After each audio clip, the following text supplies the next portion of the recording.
MDN Veneto incontra Gianluigi Mazzi, benvenuto alla nostra trasmissione. Benvenuti a voi, grazie. Allora, signor Sindaco, noi l'abbiamo disturbata perché noi siamo abbastanza curiosi, andiamo un po' in giro a vedere cosa accade in Veneto e volevamo parlare con lei a proposito di un tema particolare. Parliamo di povertà.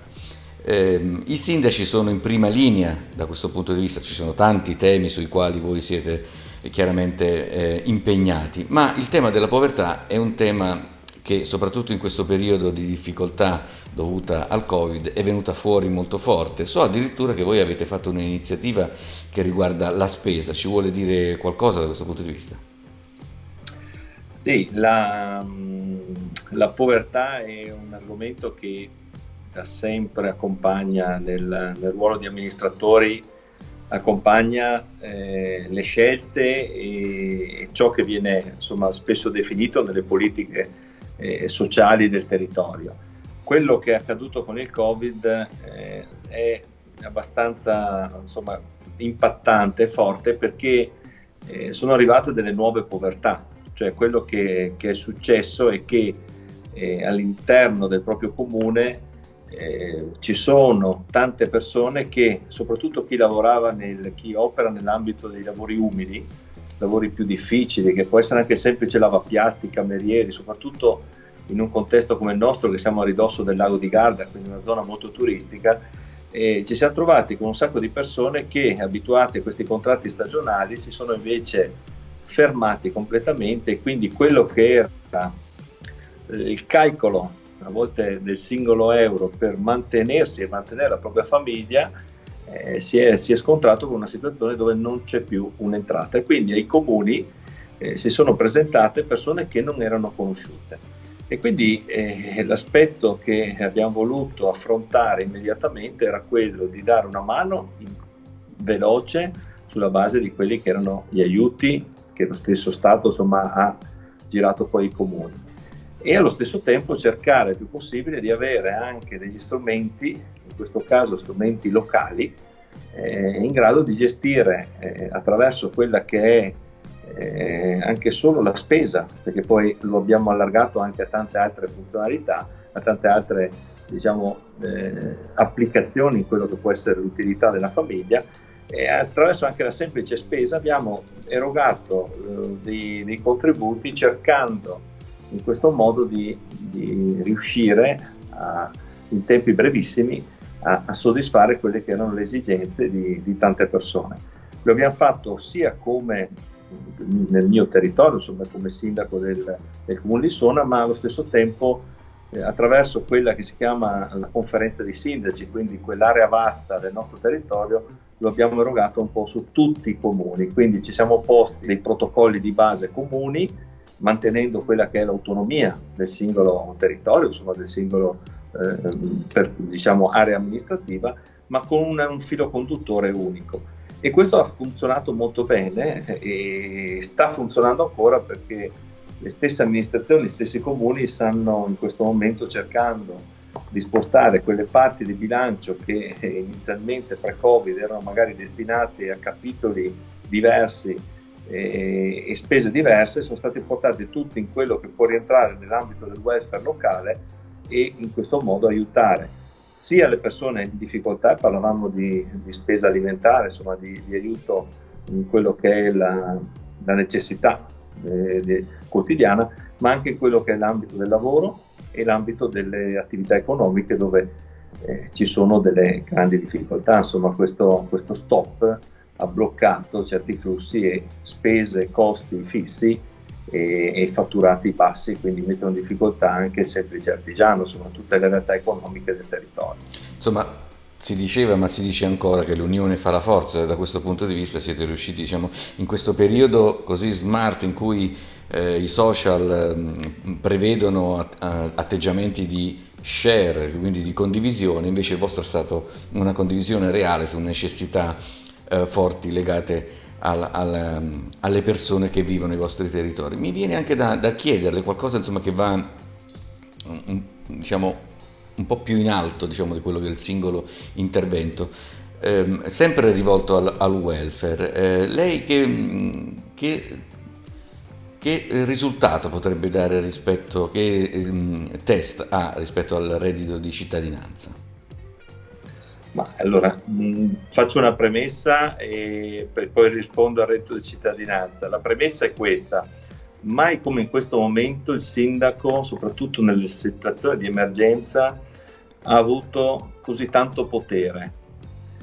È vero che il PCM, è vero che la regione, ma poi il comune sul territorio doveva affrontare.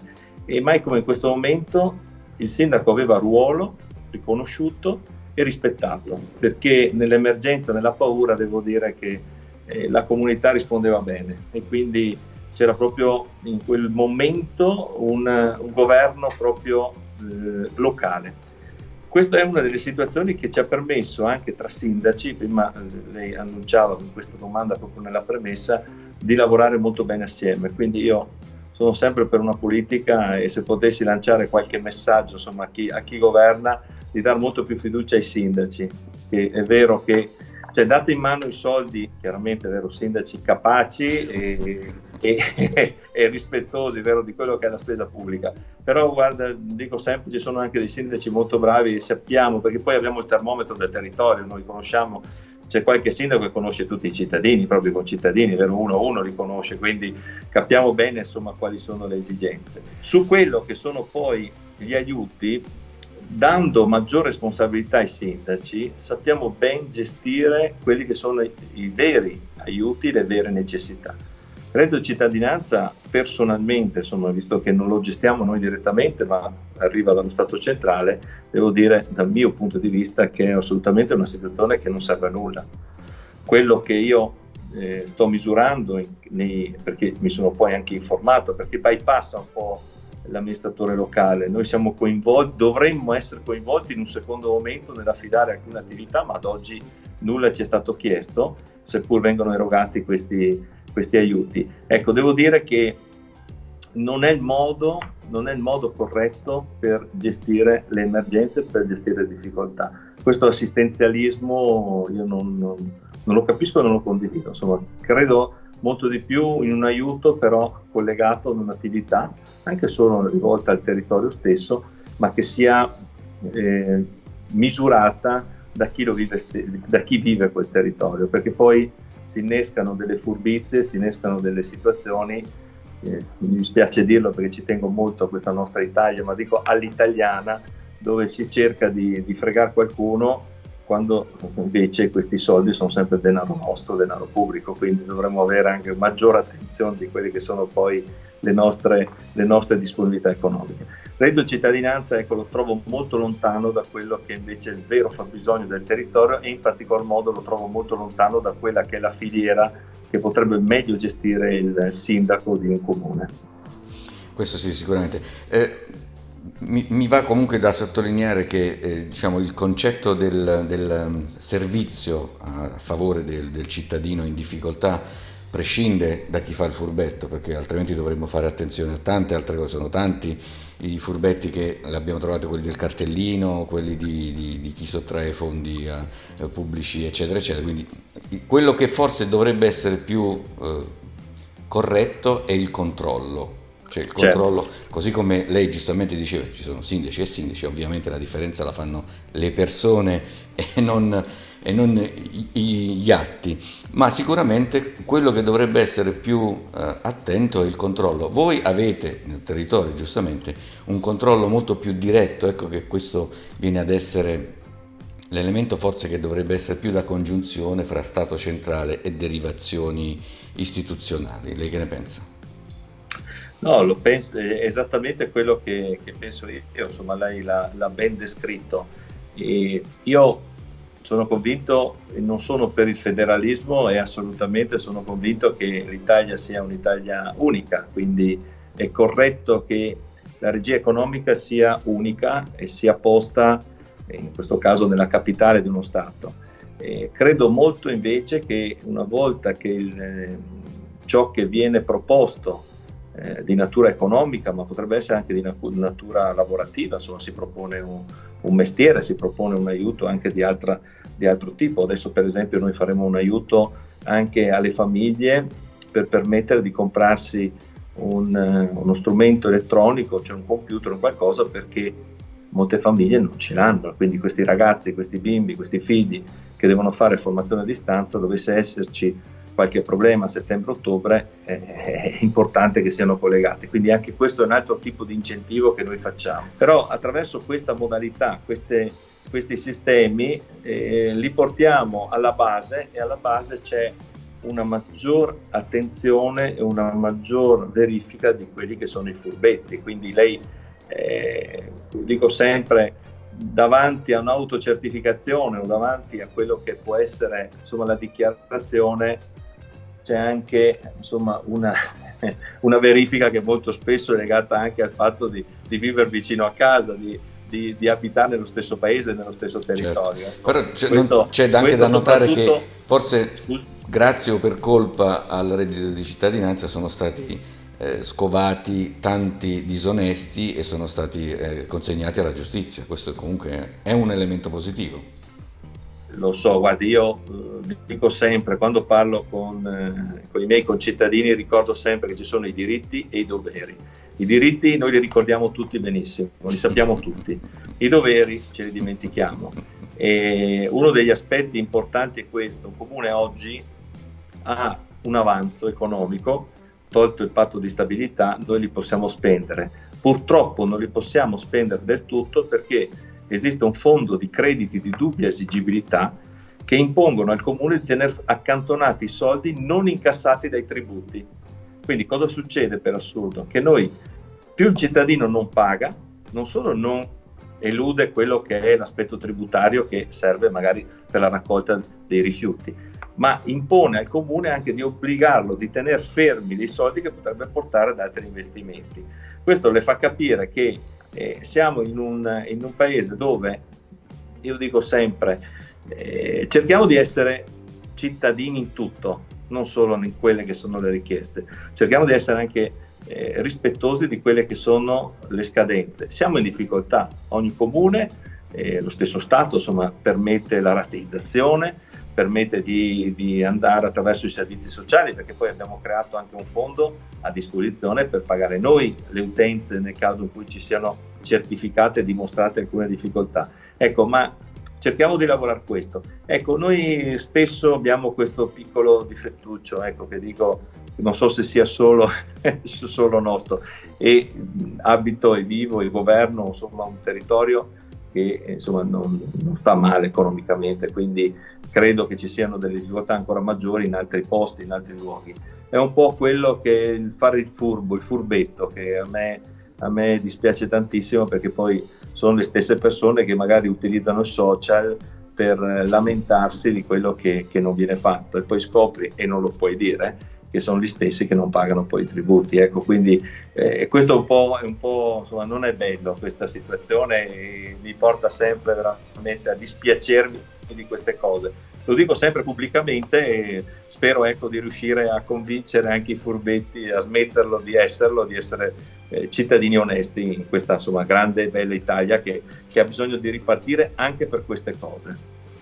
Sicuramente, diciamo che l'onestà intellettuale e quella collettiva andrebbe maggiormente, come dire, innaffiata, cominciare proprio dalle scuole, in modo che i ragazzi capiscono che fare il furbetto non rende né a se stessi né alla collettività, e noi apparteniamo alla collettività, quindi qualsiasi tipo di azione noi mettiamo in campo non solo può danneggiare noi, ma la collettività, perché noi ne facciamo parte, non siamo elementi singoli.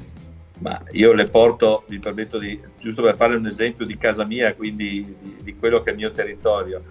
La Tari, che è la tassa dei rifiuti, è una partita di giro, cioè tu vai a caricare sui cittadini esattamente quello che spendi per la raccolta e lo smaltimento del rifiuto. Noi spendiamo ogni anno dalle 40 alle 60 mila euro per andare a raccogliere rifiuti abbandonati, che io questi 40-60 mila euro poi li metto nel conto economico che faccio pagare ai cittadini stessi. Quindi nel momento in cui avessi questi 40 o 60 mila euro in meno, io inciderei meno nelle tasche ai cittadini. Metti i controlli, le telecamere e magari qualche sistema, insomma, per andare a scovare, scopri che sono gli stessi cittadini. Allora dico, ma cos'è? Masochismo? Cioè è un qualcosa che non riesco a spiegare perché lo paghi tu poi. E questo è quello che spesso mi lascia basito e dico, vabbè, si vede che in quel momento lì non riusciamo a capire. Poi dico sempre, insomma, nel nostro territorio la raccolta differenziata funziona molto bene, siamo arrivati all'81%. Quindi il porta a porta funziona, la separazione funziona, perché vai ad abbandonare un sacchetto dei rifiuti? Questa è la Sì. grande domanda che faccio sempre. Sì, sì, non ci rendiamo conto che siamo anelli di congiunzione in una catena umana che non è diversa da nessuna parte. Quello che faccio io è conseguenza anche per gli altri. È giusto che sia così. D'accordo, signor Sindaco, grazie di essere stato il nostro ospite, di averci dedicato questo suo tempo per fare queste 4 chiacchiere e parlare dell'attività del suo comune. Grazie. Grazie a voi e grazie perché anche attraverso queste trasmissioni si riesce poi a far valere ancora più il ruolo del sindaco, che è un ruolo che io ritengo insomma importantissimo, un'esperienza che sto vivendo molto bene, faticosa, ma devo dire ecco, che ti dà grandi soddisfazioni con anche a volte bellissimi risultati, quindi su questo io ringrazio voi per l'opportunità. E fra l'altro a confortare la sua dichiarazione anche un altro sindaco di un'altra città, insomma un suo collega, aveva il suo stesso punto di vista, pur essendo schierato da un'altra formazione, però il suo punto di vista era identico, quindi significa che l'esigenza del sindaco è proprio quella che lei manifestava. Ma Noi siamo io, la nostra trasmissione è dalla parte dei cittadini. No, ma io le dico questo, il colore politico serve per la TV quando dobbiamo scontrarci quando si amministra, perché noi allora facciamo politici, però amministriamo. Quando si amministra non esiste più il colore, perché se devi fare una scuola o se hai un'emergenza, se hai delle famiglie in difficoltà, può essere rosso, nero, verde, giallo, le difficoltà ci sono, È quindi sempre da questo responsabilità. punto di vista amministrare bisogna farlo o poi possiamo metterci tutti i colori o neanche uno, ma l'importante è risolvere il problema. Certo, un'iride andrebbe molto bene. D'accordo, la ringrazio signor Sindaco allora. Grazie a lei, arrivederci. Mayday, Mayday, up in shoot, Mayday.